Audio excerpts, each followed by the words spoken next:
વિદ્યાર્થી મિત્રો, તમારું ખૂબ ખૂબ સ્વાગત છે મારી આ ચેનલ સ્ટડી વિથ નેન્સીમાં।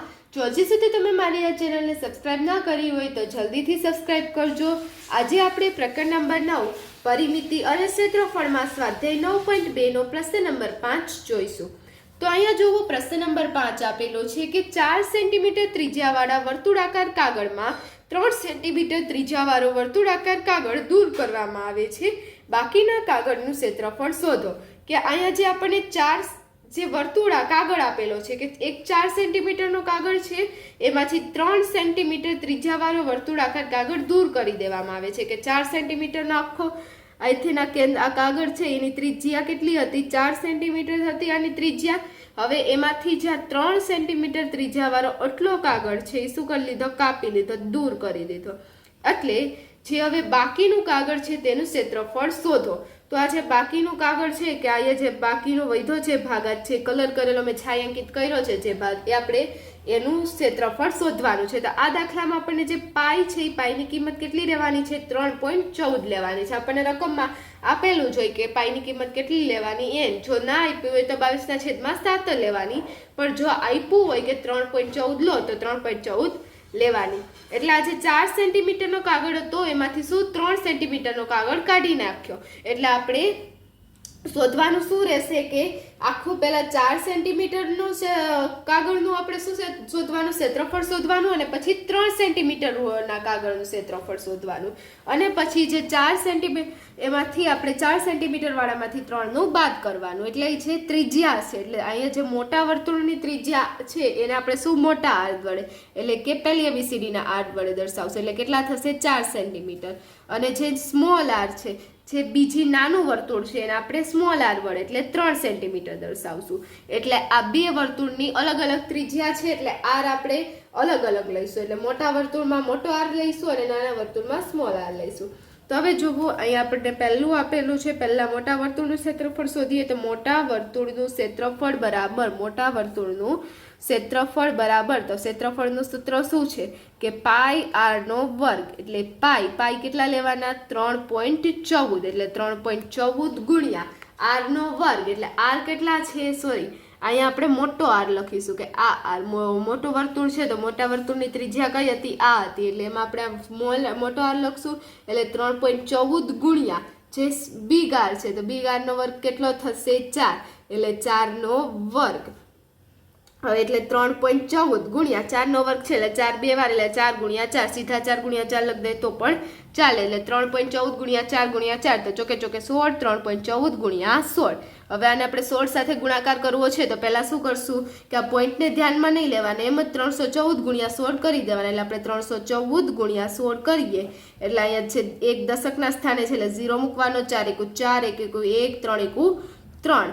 હવે જુઓ, 6 ચોક 24 વધી પડી 2, 6 એકુ 6 ને 2 કેટલા થશે? 8 થશે, 6 તેરી ને 18, એટલે 0 ને 4 4, 8 ને 4 12, વધી પડી 1, 8 ને 1 9 ને 10 થશે, અને અહીં પાછા વધી પડી 1, 3 ને 1 4 ને 5, એટલે 5024 આપણને કેટલો મળશે? 314 ગુણ્યા 16 5024, જે એટલે 5024 છે આપણે લખશું। અને હવે અહીંયા ઉપર 2 પોઈન્ટ હતા આપણે ભૂલવાના નહીં, અહીં 2 સંખ્યા પહેલા પોઈન્ટ લગાડી દેવાના કે 1 અને 2 સંખ્યા છોડીને પોઈન્ટ હતા તો અહીંયા પણ આપણે 1 ને 2 સંખ્યા પાછળથી છોડીને પોઈન્ટ લગાડી દેવાના, એટલે 50.24 સેન્ટીમીટરનો વર્ગ આપણને શું મળશે? મોટા વર્તુળનું ક્ષેત્રફળ મળશે। હવે એવી જ રીતે આપણે નાના વર્તુળનું ક્ષેત્રફળ શોધવાનું। તો હવે બીજું કે જે નાના વર્તુળનું ક્ષેત્રફળ છે તે, તો નાના વર્તુળનું ક્ષેત્રફળ બરાબર નાના વર્તુળનું ક્ષેત્રફળ બરાબર, તો નાના વર્તુળનું ક્ષેત્રફળ શું થશે? પાઈ આર નો વર્ગ। આમાં આપણે આર નાનો લઈશું। હવે આર કેટલા લેવાના છે? 3.14, એટલે 3.14 ગુણ્યા આર નો વર્ગ, એટલે 3 નો વર્ગ, એટલે 3 ગુણ્યા 3, એટલે 3 બે વાર ગુણાકાર કરશું। એટલે હવે 3.14 ગુણ્યા 3 તેરી કેટલા થશે? 9, એટલે 3.14 ગુણ્યા 9, તો આમાં પણ આપણે ઉપર કર્યો તો એવી જ રીતે ગુણાકાર કરવાનો કે 3.14 છે, પોઈન્ટને ધ્યાનમાં નહીં રાખવાના, 314 ગુણ્યા 9 સીધા કરવાના, એટલે 314 ગુણ્યા 9 તો કેટલા થશે? 4 9 અને 36, વધી પડી 3, 9 એકુ 9 ને 3 કેટલા થશે? 12 થશે, વધી પડી 1, અને 9 તેરી ને 27 ને 1 28, એટલે 2826 આપણને ગુણાકાર કેટલો મળશે? 2826 826. એટલે હવે જોવો અહીંયા બે સંખ્યા પછી પોઈન્ટ હતા, અહીંયા પણ આપણે બે સંખ્યા પછી પોઈન્ટ લગાડી દઈશું. હવે અહીંયા શું હતો? સેન્ટીમીટરનો વર્ગ. તો અહીંયા પણ આપણે શું લગાડશું? સેન્ટીમીટરનો વર્ગ. તો આપણને ઉપર શું મળ્યું? 50.24 સેન્ટીમીટરનો વર્ગ. એ મોટા વર્તુળની ક્ષેત્રફળ થશે અને નાના વર્તુળનું ક્ષેત્રફળ કેટલું થશે? 28.26 સેન્ટીમીટરનો વર્ગ. હવે આપણે જે બાકી કાગળનું ક્ષેત્રફળ છે તે શોધવાનું છે. તો આપણે લખશું કે બાકી કાગળનું ક્ષેત્રફળ, બાકી રહેલ કાગળનું ક્ષેત્રફળ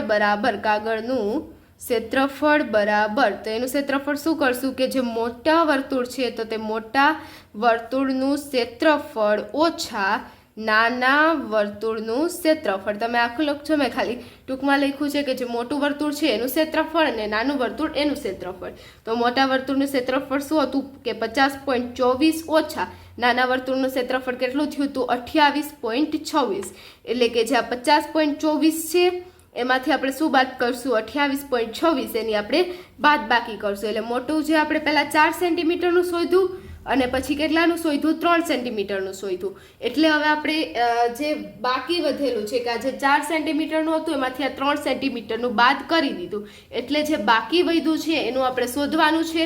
એટલે આ 4માંથી 3 બાદ કરી દે એટલે આપણને બાકી મળેનું મળી જાય. એટલે હવે જોવો અહીં સાઈડમાં બાદ બાકી કરશું કે 50.24 ઓછા 28.26. તો 4માંથી 6 નહીં થાય એટલે અહીંથી આપણે 14 કરશું. અહીંયા 2 ના 1, 1માંથી પણ નહીં જાય એટલે 11, અહીંયા થઈ જશે 10, અહીંયા થઈ જશે 4, 4માંથી 6 જાય એટલે કેટલા? 14 છે, 14માંથી 6 જાય એટલે 8 વધશે.